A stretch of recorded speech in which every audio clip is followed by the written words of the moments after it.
Bon, je vais rester dans la même région à peu près du Pérou-Chili, et je vais vous parler des changements de variabilité et de téléconnexion pendant le dernier millénaire.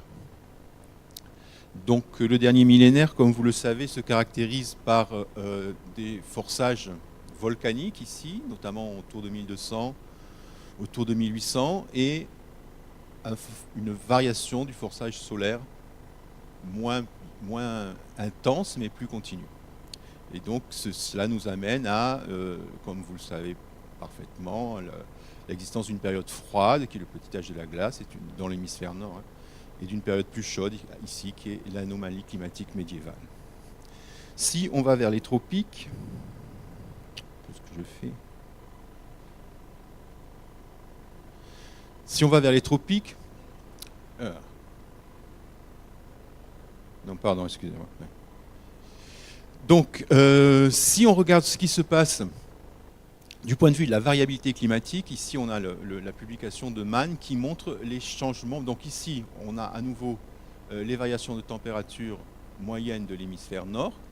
Et Mann a essayé de reconstituer les variations de plusieurs indices de variabilité océanique qui sont l'oscillation multidécadale de l'Atlantique, multidécennale de l'Atlantique, l'oscillation du Pacifique, l'oscillation décadale du Pacifique et le Niño.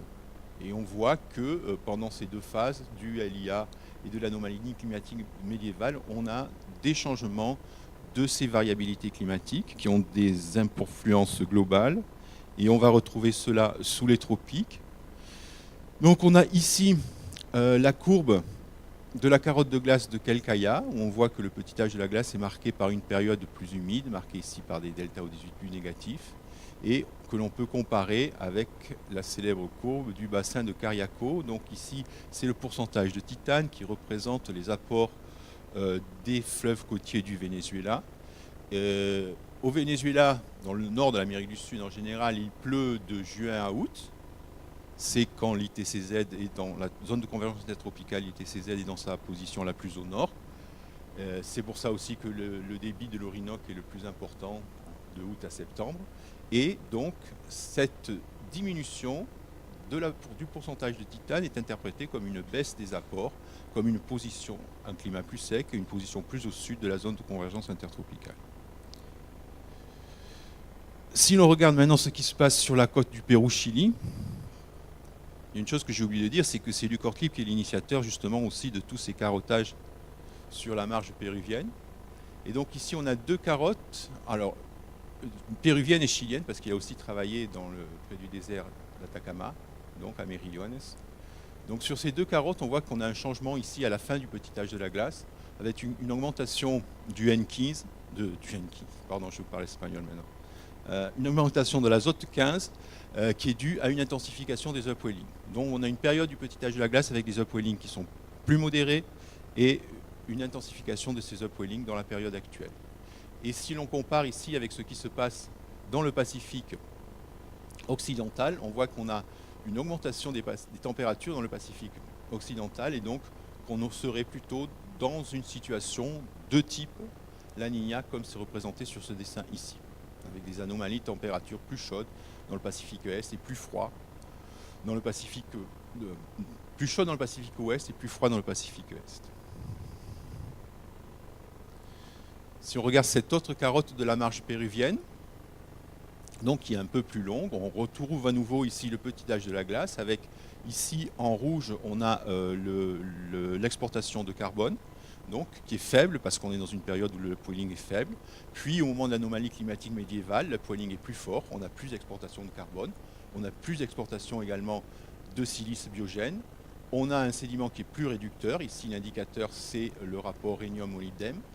On a un azote 15 qui est plus positif parce que le pooling est important et parce que la zone de minimum d'oxygène où se passe la dénitrification est très amplifiée et très intense. Et donc là, à nouveau, on peut comparer cela avec les résultats du Pacifique Ouest qui présentent donc l'inverse, donc toujours ce gradient Est-Ouest de part et d'autre du Pacifique. Si on regarde maintenant la granulométrie des sédiments, on voit qu'on a, pendant le petit âge de la glace, le développement, pendant l'anomalie climatique médiévale, le développement de modes de siltes grossiers qui sont interprétés comme des apports éoliens, donc des apports éoliens plus forts pendant la période où l'upwelling est plus fort, c'est logique. Et ici, ce sont les sédiments fins qui correspondent, eux, à des apports fluviaux, et les apports fluviaux, au contraire, sont plus forts pendant le petit âge de la glace. Et ça, c'est interprété comme dû à une position plus au sud de la zone de convergence intertropicale. Je reviendrai là-dessus. Bon, quel est le mécanisme qui explique tout ça? Que ce qu'on observe, en fait, ce sont des variations dans l'intensité de la circulation de Walker. On a, pendant l'anomalie climatique médiévale, un gradient de température qui est est-ouest qui est plus fort dans le Pacifique, et donc une intensification de la circulation de Walker, alors que pendant le petit âge de la glace, celle-ci est réduite. La zone de convergence intertropicale donc, serait plus au nord pendant l'anomalie climatique médiévale et plus au sud pendant le petit âge de la glace. Et quant à l'anticyclone du Pacifique, ici, il se trouverait plus vers le pôle pendant l'anomalie climatique médiévale et plus au nord pendant le petit âge de la glace. Et donc, vous observez ici que cette intensification de la circulation de Walker fait changer l'épaisseur de la thermocline, qui se trouve, si la circulation est plus intense, la thermocline va être plus épaisse dans le Pacifique ouest et plus fine dans le Pacifique est. Et si l'on regarde maintenant les résultats d'une simulation des 1000 dernières années du modèle IPSL, alors donc on a ici le Pacifique ouest et ici au nord, enfin ici en haut, pardon, le Pacifique est, et on voit que pendant le petit âge de la glace, la thermocline est plus épaisse dans le Pacifique ouest, et au contraire, elle est plus fine, moins épaisse, dans le Pacifique ouest, au moment, du MCA, au moment du petit âge de la glace. Et remarquez comme le forçage volcanique s'exprime dans le modèle assez bien sur ces variations de la thermocline.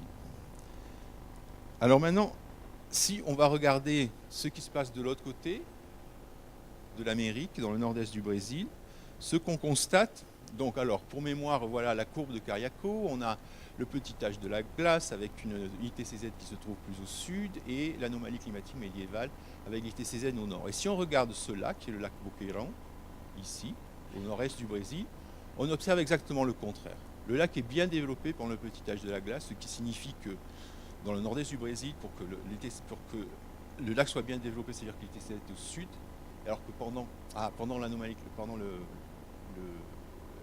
médiévale, alors que pendant le petit âge de la glace, le lac est plus sec, et donc l'ITCZ se trouverait plus au nord. C'est-à-dire qu'on observe exactement le contraire entre Cariaco et ce lac du Brésil. Ce n'est pas impossible, parce qu'à Cariaco, il s'agit de la position de l'ITCZ, on était l'hémisphère nord, tandis qu'au Brésil, il s'agit de la position de l'ITCZ, on était l'hémisphère sud. Donc ces deux positions ne sont pas forcément corrélées. Ce qui est un peu embêtant, c'est que la plupart des enregistrements des Andes, donc ici on a celle du lac, le delta du lac Pumacocha dans les Andes, le LIA est humide et cela est interprété comme dû à une position de l'ITCZ plus au sud qui intensifierait la mousson. Or, ce n'est pas du tout ce qu'on observe au Brésil. Et si l'on compare ici, pourtant, donc en gris, vous avez ce delta O18 de ce lac, Pumacocha, qui est ici, et qui est comparé ici donc au forçage radiatif, ici aux températures de l'hémisphère nord, ici au bassin de Cariaco, donc à l'ITCZ dans le nord, et ici aux températures de l'Atlantique. On voit qu'il y a de très bonnes corrélations entre ces enregistrements. Donc, la conclusion, c'est qu'on a effectivement une corrélation entre ce qui se passe dans l'Atlantique et ce qui se passe au niveau de la mousson sud-américaine, mais cette corrélation n'est pas liée à un déplacement vers le sud de l'ITCZ. Et dans ce travail d'Apaestegui, il a comparé la variabilité millénaire de différentes stalagmites et du lac Pumacocha ici, avec un indice de l'oscillation atlantique multidécadale. Et on voit que dans ces points ici en rouge et ici en bleu, on trouve effectivement une corrélation entre ce qui se passe dans l'Atlantique et ce qui se passe au niveau de la mousson sud-américaine. Voilà, et pour terminer, je voudrais présenter encore une étude dont Luc est l'initiateur. Il s'agit d'une carotte courte prélevée au large de Pisco, et cette carotte a permis d'étudier l'évolution très récente de la paléosonographie ou de l'océanographie, où on voit ici à partir de 1950 une diminution des températures de la mer, donc une intensification de l'upwelling, et dans le même temps une augmentation des flux d'alkénone et de carbone organique qui confirme donc cette augmentation de l'upwelling.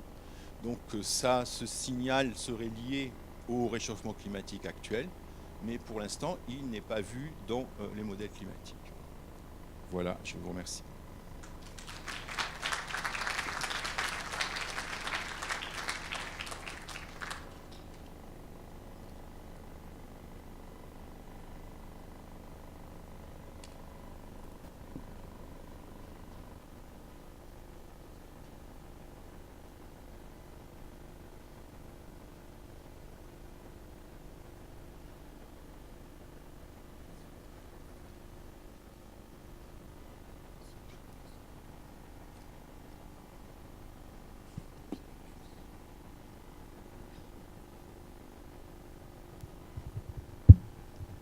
Bonjour, je suis de Guayaquil, Équateur.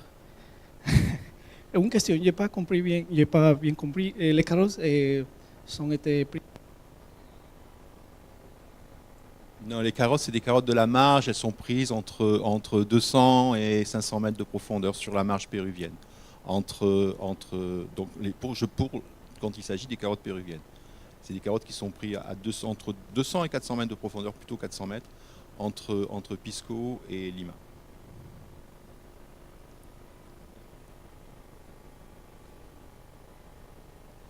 Non, non, pour l'instant, non. Pour l'instant, on n'a pas eu de bateau. Enfin, c'est-à-dire qu'il y a encore plein de ces carottes à étudier. Et donc, on n'est pas allé en chercher plus au nord ou plus au sud. Par contre, il y a eu d'autres missions, en particulier des Allemands, qui eux ont fait des carottes au niveau de Guayaquil, donc carrément le long de l'équateur. Là, il y a beaucoup de carottes aussi. Après, il y a un problème d'échelle de temps. Ce sont des carottes où on voit mieux les phases de la glaciation que ce qui se passe dans cette partie très récente.